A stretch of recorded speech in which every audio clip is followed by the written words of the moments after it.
이스라엘 백성들이 40년 동안 광야에서 헤매다가 요단 동편에 있는 두 아모리 왕, 그러니까 헤스본 왕 시온과 바산 왕 옥을 쳐서 단숨에 쳐서 이기게 됩니다. 쉽게 말하면 땅을 정복해 버린 것이죠. 이것을 가장 가까이서 본 사람이 모압 왕 발락이라는 왕입니다. 근데 이 발락이 이것을 보고 경악을 금치 못합니다. 왜냐하면 그 당시 이 아모리 왕, 그러니까 헤스본 왕 시온과 바산 왕 옥은 그저 그런 나라가 아니라 그 당시 강력했던 나라였습니다. 그러니까 발락조차도 어떻게 해볼 수 없는, 싸워도 승패가 뻔히 갈리는 그러한 상황이었기 때문에, 그래서 자기도 어떻게 할 수 없었는데 이스라엘 백성이 싸워가지고 이겨버린 것입니다. 그냥 이긴 것이 아니고 21장 35절에 보니까 한 사람도 남기지 않고 그 땅을 다 점령해 버립니다. 그러니까 이것을 본 발락이 소스라치게 놀랄 수밖에 없는 것입니다. 그런데 이것은 이스라엘 백성들의 능력이 뛰어나서가 아니고 이스라엘과 함께 하셨던 하나님의 도우심임을 우리는 믿습니다. 하나님의 능력이 함께 있기 때문에 그들이 그 싸움에 이겼던 것입니다. 성도 여러분, 오늘 우리들도 하나님이 함께 하시면 불가능한 것처럼 보였던 그 모든 일들도 쉽게 해결될 수 있음을 믿으시기를 바랍니다. 우리는 할 수 없지만 우리 하나님은 위대하신 그 능력으로 하나님이 일을 하실 수 있다고 하는 것이죠. 우리가 11월 달까지 가족 구원에 대해서 전도에 힘쓰고 있습니다.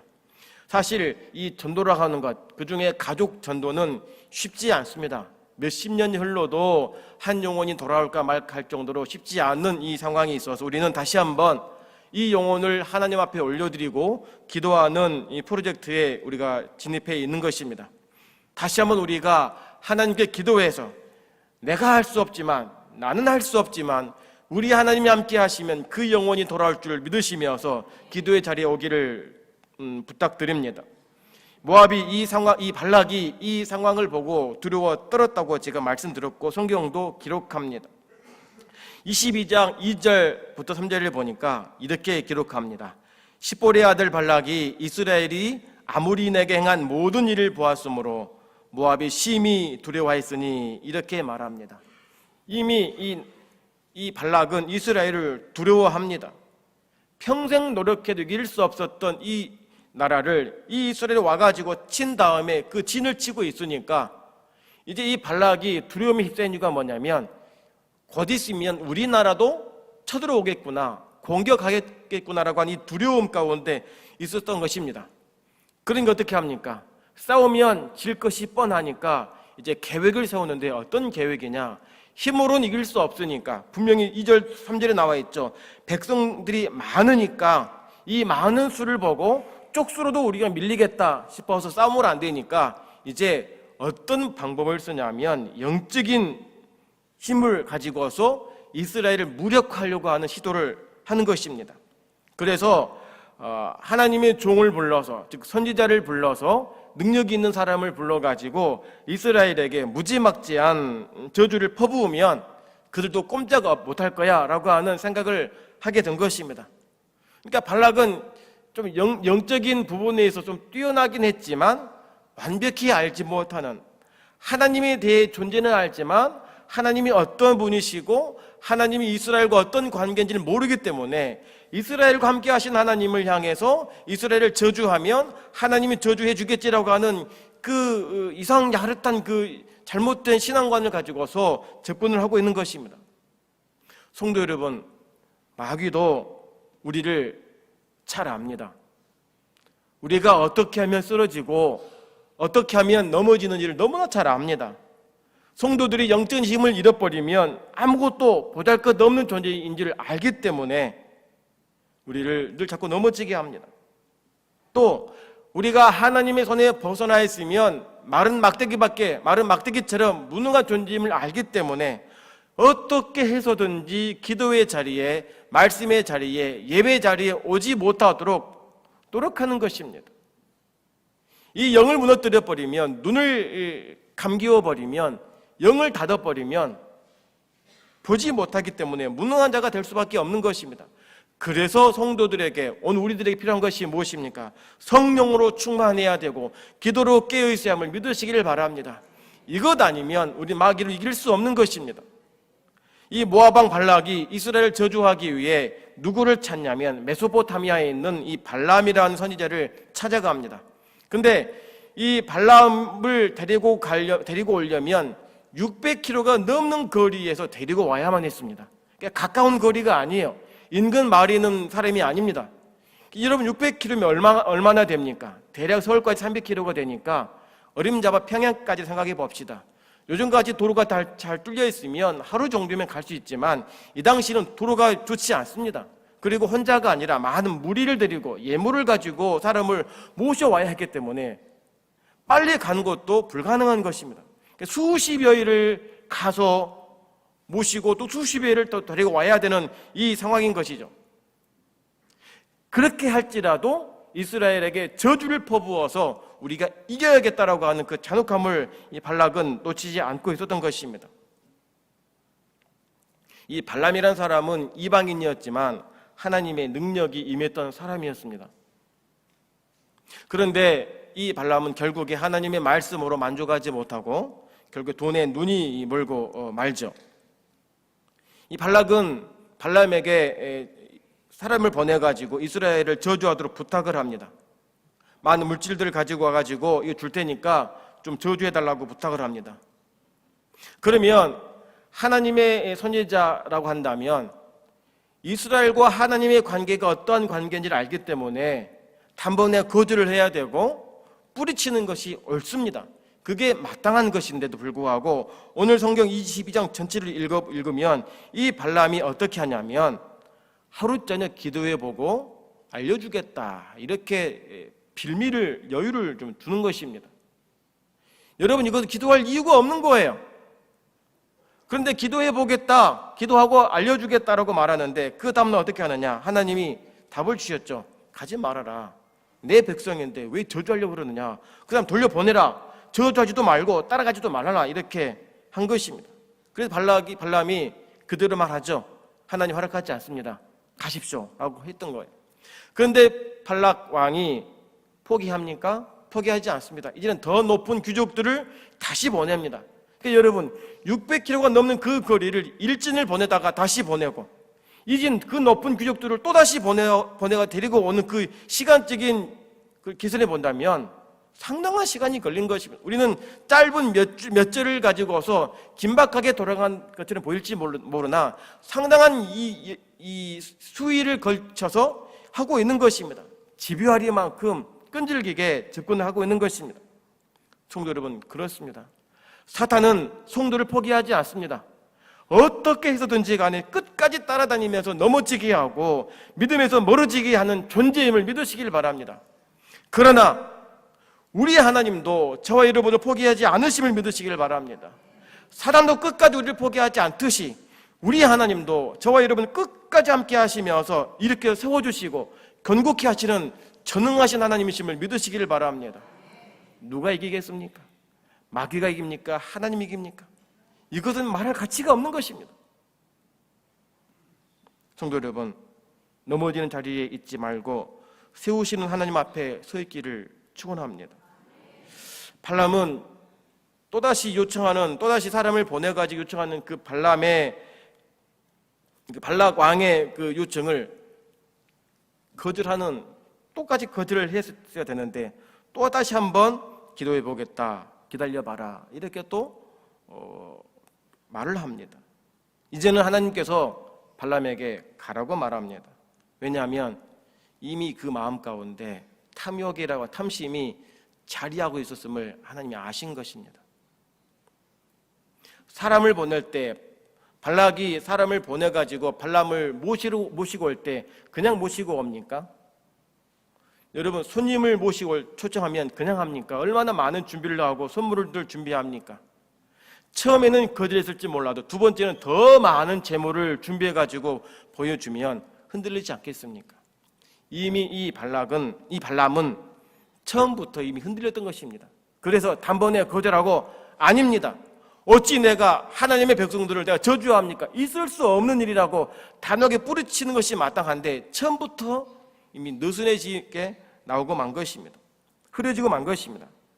그래서 하나님이 두 번째 발람이 기도할 때 가라, 가지만 저주하지 말아라, 이렇게 하나님께서 말씀하십니다. 조건부로 허용하시는 것입니다.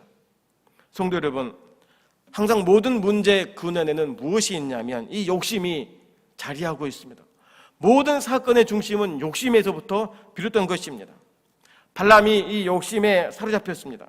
그러다 보니까 눈이 어두워지고 만 것입니다. 하나님의 뜻을 분별치 못하고 하나님의 마음을 읽지 못하고 하나님의 계획을 알지 못하는 것입니다. 욕심이 들어오니까 판단력이 흐려지게 되고 그 욕심이 점점 커지게 되니까 이것이 죄가 죄인 줄 느껴지지 않게 됩니다. 그래서 성경 뭐라 말합니까? 욕심이 죄를 낳고 죄가 장성한 즉 뭐라 말합니까? 사망이 이른다 말합니다. 모든 죄의 처음은 욕심입니다. 여러분, 아담과 하와가 죄를 지었을 때 그 처음이 무엇입니까? 탐심 아닙니까? 욕심 아닙니까? 먹음직도 하고 보암직도 하고 하나님처럼 된다 그러니까 그 자리를 탐하고 싶은 그 호기심이 발동하는 것이 죄의 첫 단추 아니겠습니까? 아간이 하나님께 바칠 물건을 탐심으로 취했다가 아이성 전투에서 지고 결국 본인도 죽임을 당하고 말지 않습니까? 다윗은 어떻습니까? 육체의 본능을 이기지 못하고 탐욕에 넘어져서 죄를 지었지 않습니까? 가룟 유다는요, 예수님을 은이시에 팔고 비참하게 죽지 않았습니까? 이렇게 욕심에서 있는 사람의 결국은 비참할 수밖에 없다는 사실인 것이죠. 따라서 오늘 우리에게 가장 큰 적이 무엇이냐? 죄를 짓게 하는 가장 첫 번째 죄의 씨앗이 무엇이냐? 바로 욕심과 탐심이라고 하는 사실인 것입니다. 그러면 욕심이 우리에게 와서 눈이 어두워지면 어떤 일이 벌어지는가? 욕심이 나에게 나를 주장하게 하고 욕심이 내 안에 가득히 채워지게 되면 어떤 일이 벌어지게 되는가? 첫째로 하나님 뜻을 왜곡하여 심판을 자초하게 됩니다. 발람은 발락 왕이 부탁했던 이스라엘의 그 저주를 따라가서도 안 되고 거절하고 거부하고 끊어내서야 했습니다. 그런데 하나님 뜻을 물어보겠다라고 하는 것은 이미 물질에 대한 탐심에 가득 차 있었기 때문에 이것으로 말미암아 자기 입지가 더 높아지고 유명해지겠다는 그 명예에 대한 그 욕심이 있었기 때문에 포기하지 못하게 된 것입니다. 성도 여러분, 그렇지 않습니까? 우리도 안 되는 줄 알면서도 쉽게 포기하지 못할 때가 있지 않습니까? 하나님 뜻은 너무 분명한데 근데 우리는 기도해 보겠다고 기도하면서 뭔가 자꾸 이것을 해 보려고 하는 우리의 욕심이 있지 않습니까? 기도하지 않더라도 이것은 하나님이 보시기에 죄이고 욕심에서 시작한 것임을 알면도 불구하고 내려놓지 못한 것이 있지 않습니까? 우리 안에는 발람이 있지 않을까요? 내 안에는 발람이 없습니까? 하나님 믿으면서도 예수 믿으면서도 그 욕심 때문에 믿음에서 멀어지고 믿음과 신앙과 타협을 하면서 같이 양길을 걸어가는 나의 가정한 모습은 내 안에 있지 않느냐라고 하는 것입니다. 쉽게 내려놓지 못합니다. 왜 그럴까요? 욕심 아닙니까? 이것만 붙잡으면 한쪽 눈 감고 이것만 붙잡으면 많은 걸 누릴 수 있는데 그러다 보니까 어떻습니까? 가지 말아야 할 곳을 가게 되고 하지 말아야 할 짓을 하는 것 아니겠습니까? 그러고서 발가게 되면 그럴 수밖에 없었다, 어쩔 수 없었다라고 명분을 내세우면서 자기 합리화를 하지 않습니까? 초대교회가 성령으로 충만할 때 교회는 기쁨으로 가득 찼습니다. 감사가 넘쳐났고 교회는 날로 부흥했습니다. 그런데 그런 와중에 아나니아와 삽비라가 비참한 죽음을 맞이하고 말죠. 왜 그럽니까? 탐심으로 명예를 얻으려고 거짓말하다가 무서운 심판을 받게 된 것입니다. 회개의 기회가 주어졌음에도 불구하고 그들은 그 기회마저 잃고 끝까지 거짓말하다가 죽고 말았습니다. 이것이 탐심의 무서운 결과입니다. 성도 여러분, 나를 망하게 하는 것, 나를 넘어지게 하는 것은 바로 욕심에서 기득된 탐심임을 여러분 기억하시기를 바랍니다.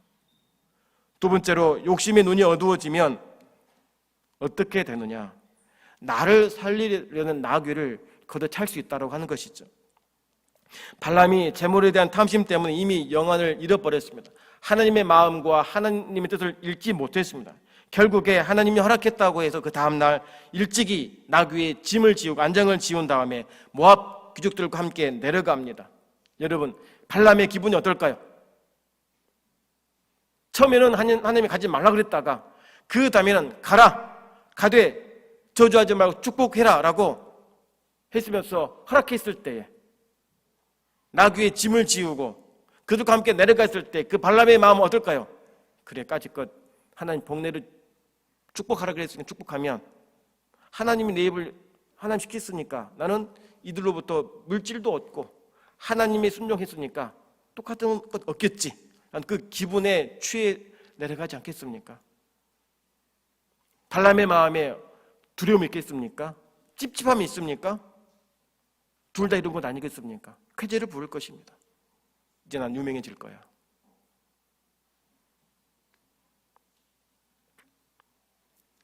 그런데 그때 하나님의 사자가 그 길을 막고 나타납니다. 칼을 빼어 손에 들고 길을 막았습니다. 그런데 이 상황을 누구만 보느냐? 나귀가 봅니다. 발람을 태우고 가는 나귀는 여호와의 사자를 보았지만 발람은 보지 못합니다. 나귀도 보는 천사를 발람이 보지 못한 것입니다.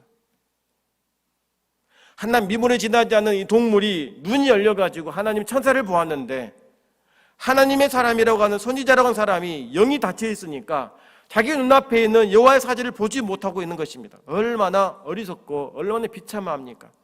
성도인데 하나님의 종인데 믿음의 사람인데 영이 닫혀가지고 하나님을 보지 못하고 진리의 말씀을 깨닫지 못한 가운데 있다면 이것처럼 비참하고 불쌍한 사람이 어디 있겠냐라고 하는 거예요.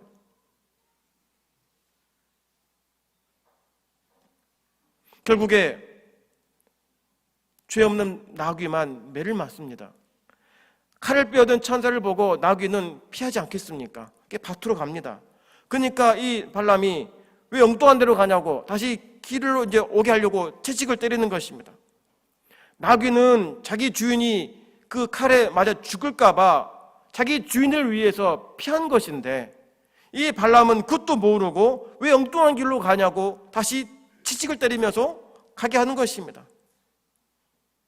이제는 좌우에 담이 막힌 좁은 길을 들어서니까 이제는 나귀가 담벼락에 이제 안 가려고 버티려고 비비니까 그 몸뚱아리에 발람의 발이 벽하고 이렇게 비비지면서 상처를 입게 되는 것이니까 발람이 더 강하게 채찍을 때릴 수밖에 없죠.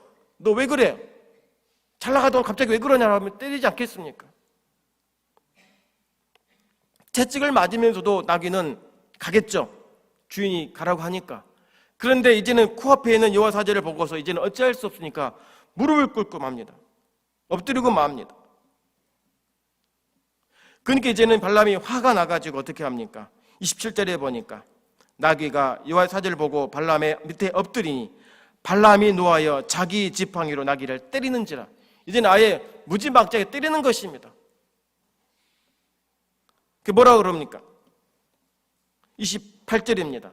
여호와께서 나귀 입을 여시니 발람에게 이르되 내가 내게 무엇을 하였기에 나를 이같이 3번 때리냐? 지금 나귀가 발람에게 하는 말입니다. 그러니까 발람이 뭐라 말합니까? 네가 내 말을 듣지 않았지 않느냐? 불순종했지 않느냐? 내 손에 칼이 있었으면 넌 죽었다. 진작 죽었다. 이렇게 발람이 나귀한테 말하는 것입니다.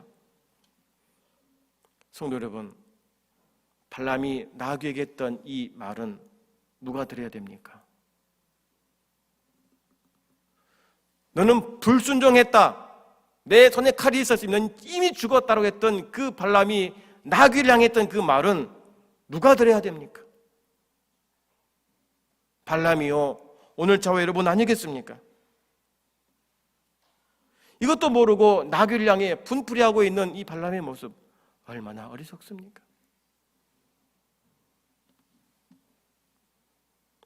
나귀가 눈이 열려가지고 자기 주인을 칼로 치려고 하는 천사로부터 살리려고 그렇게 하는 것도 모르고, 발람은 그것도 모르고 자기 목적을 이루기 위해 빨리 내려가서 자기 목적을 달성하고 명예를 얻으려고 하는 그 욕심이 있는데, 나귀가 안개라고 미적미적 거리고 있으니 답답하지 않겠습니까? 나귀는 살리려고 하는데 발람은 자기 주인은 죽으려고 가고 있는 것입니다. 성도 여러분, 자기가 죽을 줄도 모르고 그 길로 가려고 애쓰는 모습이 오늘 저와 여러분의 모습이 아니기를 바랍니다. 자기를 살려주려고 살려주려는 나귀의 심정도 모르고 자기 뜻대로 따라주지 않는다고, 도와주지 않는다고, 함께하지 않는다고 나귀를 걷어차는 모습이 오늘 저와 여러분의 모습이 아니기를 바랍니다. 오늘 우리가 믿는 예수 그리스도는 지옥으로 가는 우리들을 천국으로 인도하시는 영원한 목자이셨습니다. 복음이 그렇습니다. 복음은 죽음에서 생명으로 우리를 이끄십니다. 복음은 영원한 죽음을 향해 쏜살같이 달려가는 사람들을 붙잡고 영원한 생명의 길로 가라고 손을 내밀고 있는 것과 똑같은 것입니다. 사탄은 죽음의 길로 가도록 내몰지만 우리 하나님은, 예수님은, 복음은 우리를 살리기 위해 멈추라고 말합니다. 돌아오라고 말씀하시는 것입니다. 극동방송과 함께 가족 구원을 위해서 우리가 캠페인을 하고 있습니다. 1차적으로 가져온 이 자료를 보니까 거기서 했던 이 내용 중에 이것이 있습니다. 복음을 전하면 매몰차게 끊어버리거나, 복음을 전하면 아예 그냥 차단해버리거나, 듣지도 않는 이들이 참 많이 있다. 오히려 욕하는 사람도 있다라고 그렇게 말합니다. 오늘 저와 여러분들은 믿음이 있으니까, 우리 안에 성령이 계시니까 말씀이 선포되고 말씀이 주어지면 믿음으로 아멘하고 고개를 끄덕거리면서 인정하고 회개하고 받아들이지 않습니까? 그런데 믿지 않는 사람들은 성령이 있지 않기 때문에, 영이 어둡기 때문에 복음을 들어도 깨닫지를 못하는 것입니다. 그래서 오늘 우리가 뭐 합니까? 그들에게 복음을 전하는 것입니다. 복음을 전해서 영의 눈이 열려지기를 기도하는 것 아니겠습니까? 아직 기회가 있습니다. 지금은 그들이 차갑게, 냉정하게, 매몰차게 반응을 하고 전화를 끊는다 하더라도 아직 주님이 오시지 않았기 때문에 기회가 있음을 믿으시길 바랍니다. 30일부터 가족구원과 신앙 개성을 위한 특별 기도회가 일주일 동안 진행됩니다. 우리는 이날을 기점으로 영혼 구원에 힘써야 될 줄로 믿습니다. 기도만이 답입니다. 기도만이 능력입니다. 영의 눈을 여는 것은 오직 기도 외에는 없고 하나님이 하실 이름을 믿으시기를 바랍니다. 때문에 아직 차갑고 굳게 닫힌 우리 가족들의 마음의 문을 열어달라고, 그리고 하나님의 자녀가 되어서 하늘의 상급을 받도록 하기 위한 우리의 기도가 멈추지 않기를 주님의 이름으로 축원합니다. 세 번째로, 욕심에 눈이 어두워지면 어떤 일이 벌어지게 되는가? 피조물에게 부끄러움을 당하게 됩니다. 짐승은 배가 부르면 더 이상 먹지 않는다고 합니다. 배가 차면 아무리 좋은 것이 있어도 먹지 않는다고 합니다. 그런데 우리 인간만큼은 욕심과 탐심이 끝이 없어서 계속해서 먹는다고 그래요. 로마 시대에서 하도 먹을 것이 많으니까 먹고 토하고 그랬다고 하지 않습니까? 그럼에도 불구하고 욕심에 사로잡혀 있으면 결국 피조물에게 부끄러움을 당하고 고난을 당하게 되는 것입니다. 오늘 본문을 보면 참 이해할 수 없는 일들이 등장합니다. 나귀가 입을 열어가지고 말하는 것 하며 또 발람이 나귀랑 대화가 됩니다. 나귀가 말하는 것도 참 대단한데 또 주인하고 대화하는 것도 참 희한한 일인 거예요. 마치 소설과 같은 이야기입니다. 어떻게 나귀가 말을 합니까? 가능합니까, 여러분? 믿어주십니까? 우리 하나님 어떤 분이십니까? 말씀으로 천지를 창조하신 분이십니다. 무에서 유를 창조하신 분이십니다. 그 하나님이 나귀 입을 여줘서 말을 못하게 하시겠습니까? 아무것도 아닙니다. 죽은 자도 살리신 그 하나님이신데, 홍해를 가르신 그 하나님이신데 그깟 나귀 입을 열어가지고 말을 못하게 합니까? 그런데 오죽 답답했으면, 오죽 선지자라고 하는 사람이 영의 눈이 막혀 있어가지고 하나님의 뜻을 거스르는 길에 있으니 오죽 답답했으면 하나님이 자기가 타고 있는 나귀의 입을 열어가지고 그렇게 말했겠습니까? 30절에 이렇게 말합니다. 나귀가 발람에게 이르되 나는 내가 오늘까지 내 일생에 타는 나귀가 아니냐? 내가 언제든지 내게 이같이 한 행습이 있더냐? 이 말은 내가 언제 당신하고 같이 있으면서 내 뜻대로 간 적이 있느냐? 이리 가면 이리 가고 저리 가라면 저리 갔지 않느냐? 너가 이제 말 안 들은 적 있냐? 이렇게 말하는 것입니다. 그게 주인에게 따지는 거예요. 얼마나 부끄럽고 창피한 일입니까? 만물의 영장인 인간이, 하나님 형상을 가진 그 인간이 다스려야 될 피조물에게 오히려 책망을 듣고 있다는 사실은 이것은 자존심을 상해도 대단한 일인 것입니다. 부끄러운 것입니다. 여러분, 우리가 범죄하면 피조물이 탄식합니다. 뉴스를 통해서도 보도가 되고 있듯이 인간의 탐심과 탐욕 때문에, 욕심 때문에 얼마나 많은 자연이 파괴되고 있습니까? 자연이 파괴되면 회복하는 데는 시간이 꽤 걸리고 오래 걸립니다. 회복되기 어려운 지경까지 지금은 이르렀습니다. 이미 하나님은 천지를 창조하시면서 인간에게 명령 내리셨죠. 다스리고 정복하고 번성해라, 번창해라 라고 말씀하셨습니다. 그런데 이 의무와 사명을 저버리고 욕심이 치우쳐서 무분별하게 개발을 하고 파괴한 나머지 결국에 지금 어떻습니까? 얼마나 많은 자연이 훼손되고 있습니까? 회복 불가능합니다. 일본은 원전이 사고 때문에 그래서 이제 바다에 보낼 수밖에 없는 지경에 있다 보니까 결국 어떻게 되겠습니까? 바다가 오염되면 전 세계적으로 오염되는 건 시간 문제 아니겠습니까? 이것은 우리 후손들에게도 치명적인 상처일 수밖에 없는 것입니다. 고통인 것입니다.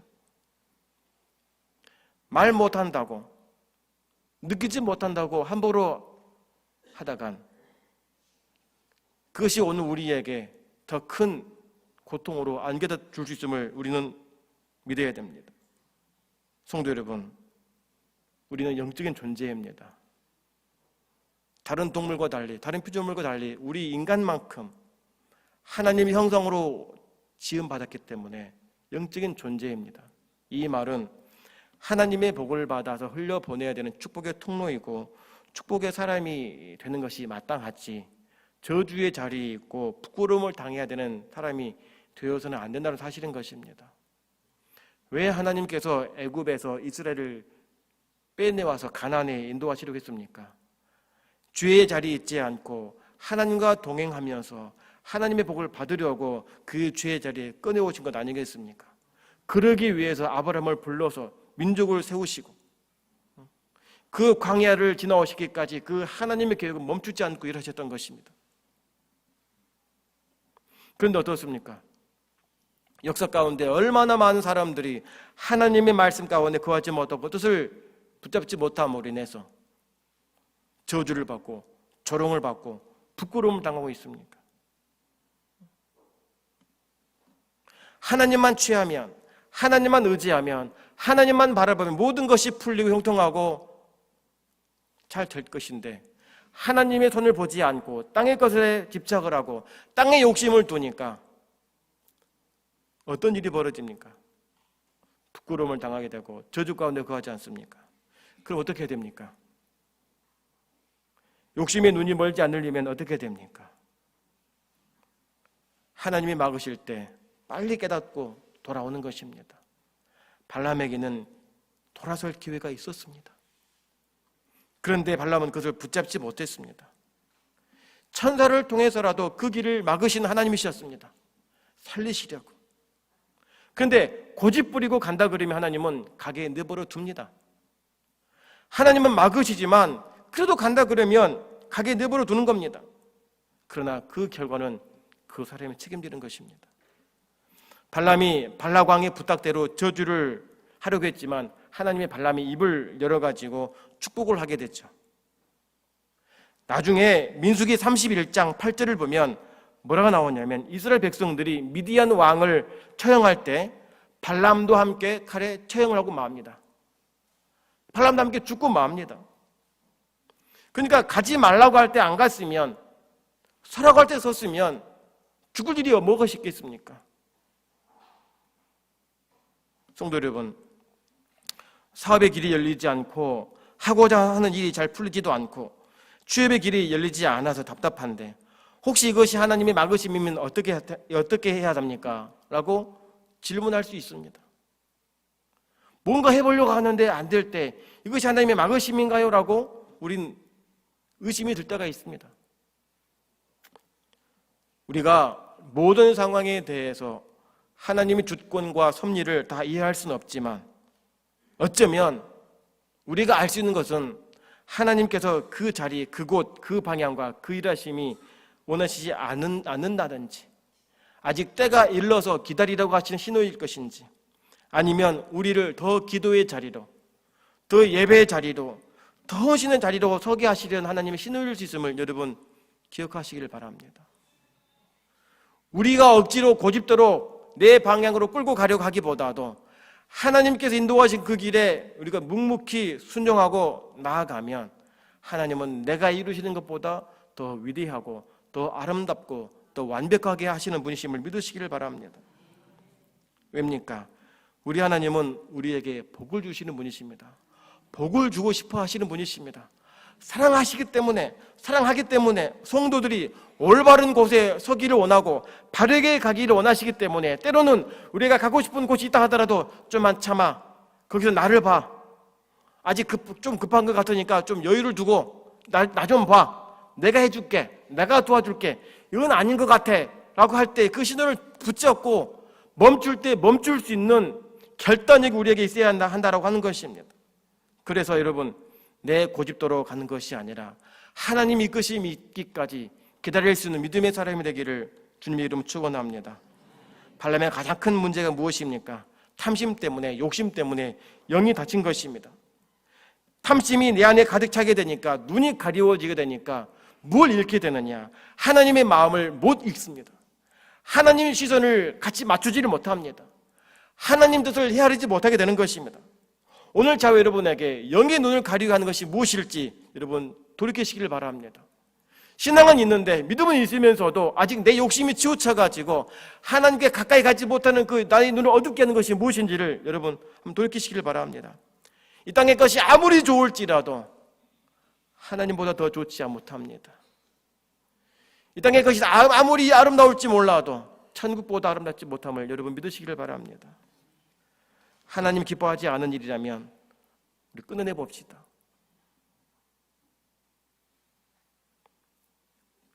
이제부터 담배 피우면 죽습니다, 술 먹으면 죽습니다 라고 말한다면 여러분 그 환자는 술 먹을까요? 담배 피울까요?